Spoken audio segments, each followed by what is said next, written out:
हम चैप्टर 1 का रिवीजन कर रहे हैं। आपको पता है पीएम से ए और बी कैटेगरी क्वेश्चंस का। तो अब नेक्स्ट टॉपिक जो हमारा है वो थ्योरी ऑफ कॉन्स्टेंट्स का है। बाकी 4-5 टॉपिक हम कर चुके हैं, तो चलिए इसको भी शुरू करते हैं। क्वेश्चन 35 सी कैटेगरी का, तो इसको हम इग्नोर करेंगे एज आपको पता ही है। इसके बाद क्वेश्चन 36 पे आते हैं। ये अच्छा क्वेश्चन है, इसको देखते हैं। क्वेश्चन 36 क्या कहता है? PHI लिमिटेड प्रोड्यूस करती है 4 product PQRS by using 3 different machine X, Y and Z। 3 अलग अलग मशीनों को यूज़ करके बनाती है 4 प्रोडक्ट, और हर एक मशीन पे 3 मशीन है ना, हर एक मशीन पे 6000 आवर्स पर मंथ हम काम कर सकते हैं। जुलाई 13 का डाटा दिया हुआ है। सेलिंग प्राइस दे रखा है हर एक प्रोडक्ट का पर यूनिट। वेरिएबल कॉस्ट दे रखी है पर यूनिट। इसके अलावा मशीन आवर्स कितने लगे एक यूनिट को बनाने में, तीनों मशीन पे 4 प्रोडक्ट के बता रखे हैं, और डिमांड भी बता दी एक्सपेक्टेड हर एक प्रोडक्ट की।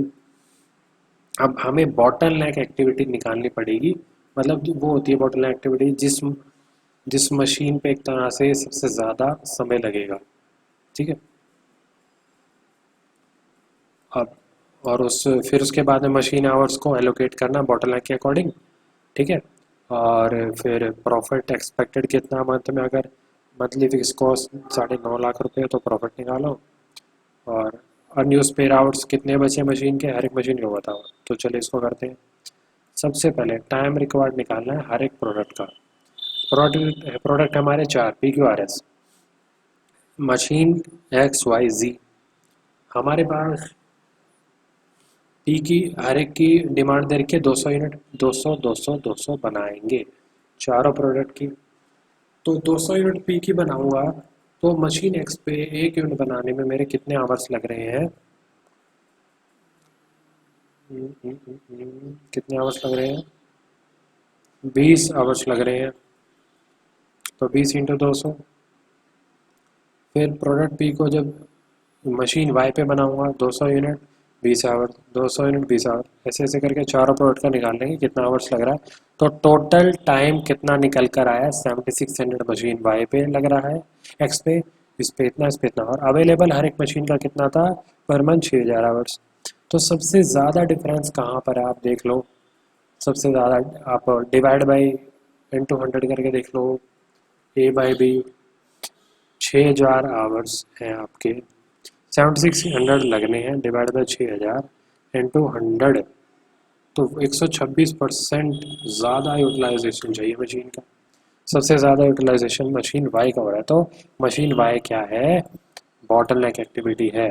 तो अब जो आवर्स का एलोकेशन होगा ना, वो मशीन आवर कंट्रीब्यूशन पर मशीन आवर निकालेंगे मशीन वाई का, उसके अकॉर्डिंग रैंकिंग करेंगे, उसके हिसाब से आवर्स डिस्ट्रीब्यूट होंगे।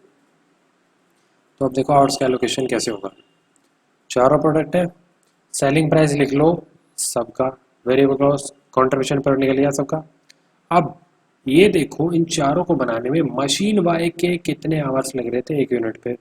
मशीन वाई के देख लो 20 18 6 3 लिख लिया। इसको इससे डिवाइड करो तो कंट्रीब्यूशन पर मशीन आवर आ गया। इसके अकॉर्डिंग रैंकिंग कर दो। यहाँ पे सबसे ज़्यादा है, रैंक 1 2 3 4। अब इस रैंक के अकॉर्डिंग हमने आवर्स बांटने हैं तीनों मशीनों के। तो मशीन वाई के तो सारे आवर डिस्ट्रीब्यूट हो जाएंगे, क्योंकि ये तो बॉटल है, तो 6000 है, इसके सारे डिस्ट्रीब्यूट हो जाएंगे। कैसे कैसे होंगे? सबसे पहले हम जो प्रोडक्ट जिसकी रैंक 1 है उसमें बांट देंगे, उसको जितने आवर्स चाहिए 6000 में से दे दिए, फिर उसको दे दिए, फिर उसको दे दिए, फिर जो बचे हुए आवर्स बचे 6000 में से वो इसको दे दिए, 200 आवर्स बचे इसको दिए। और एक बनाने में 18 आवर लग रहे थे इसके, तो 11 यूनिट बन पाई इसकी, और इन सब की तो 200 बन गई। अब इन सब की 200 बनेगी, और जितने इतने मशीन एक्स और जेड पे आवर्स लगने एक यूनिट के मल्टीप्लाई करके ले लो, और इसकी 11 यूनिट बननी है तो कितने कितने आवर्स लगेंगे इन मशीनों पे मल्टीप्लाई कर लो। तो टोटल यहाँ इतने आवर्स यूज़ हुए 6000 में से, यहाँ इतने सरप्लस इतना इतना बच गया। ठीक है। अब जो सरप्लस आवर बचा है उसको हम रेंट पर दे देंगे, ऐसा कुछ भी चीज़ होती है। तो पहले एक्सपेक्टेड प्रॉफिट निकालते हैं। पी की 200 यूनिट बनेंगी, इसकी भी तीनों की 200, और इनका कंट्रीब्यूशन पर यूनिट इतना था निकाल लिया था। इसकी 11 बनी कंट्रीब्यूशन पर यूनिट निकाला, कंट्रीब्यूशन फिक्स को 9.5 लाख, तो एक्सपेक्टेड प्रॉफिट 3,16,000 रुपये हम कमाएंगे। फिर अनयूज या स्पेयर आवर्स निकाल लिए हमने, ये जो साइड में ऊपर ही निकाल लिए थे, तो हो गए क्वेश्चन में। अब क्वेश्चन नंबर 37 पे आते हैं। एच लिमिटेड मैन्युफैक्चर करती है 3 प्रोडक्ट, ठीक है, एक्स वाई जेड।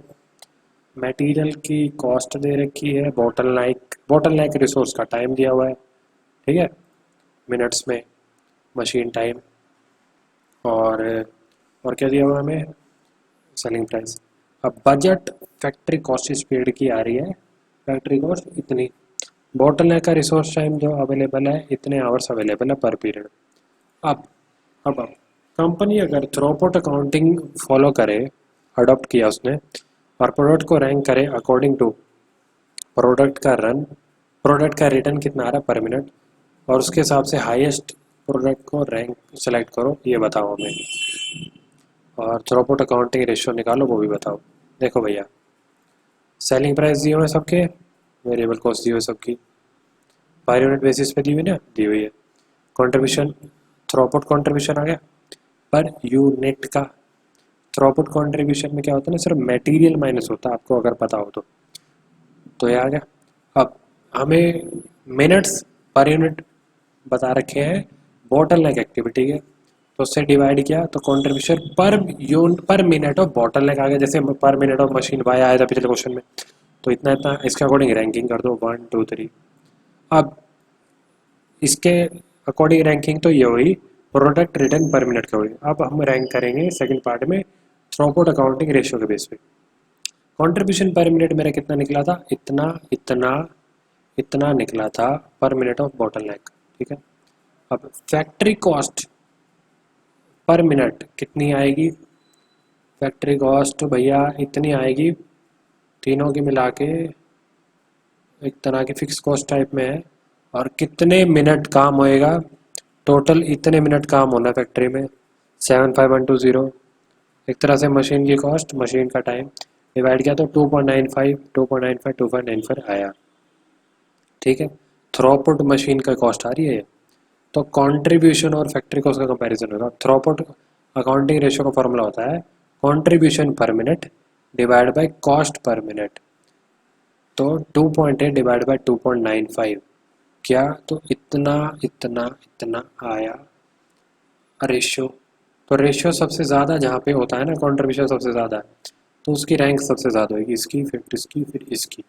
तो रैंक देखा जाए दोनों में सेम ही आ रही है, प्रोडक्ट वाई यील्ड कर रहा है ज़्यादा contribution in comparison to X and Z. तो अपना ये भी हो गया टॉपिक।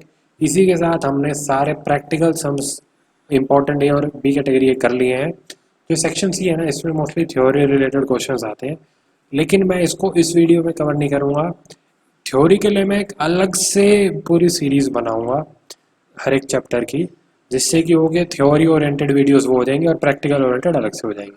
तो इस वीडियो में इतना ही। इसी के साथ हमारा चैप्टर 1 प्रैक्टिकल प्रॉब्लम के पॉइंट ऑफ व्यू से रिवाइज हो चुका है। Thank you, bye bye.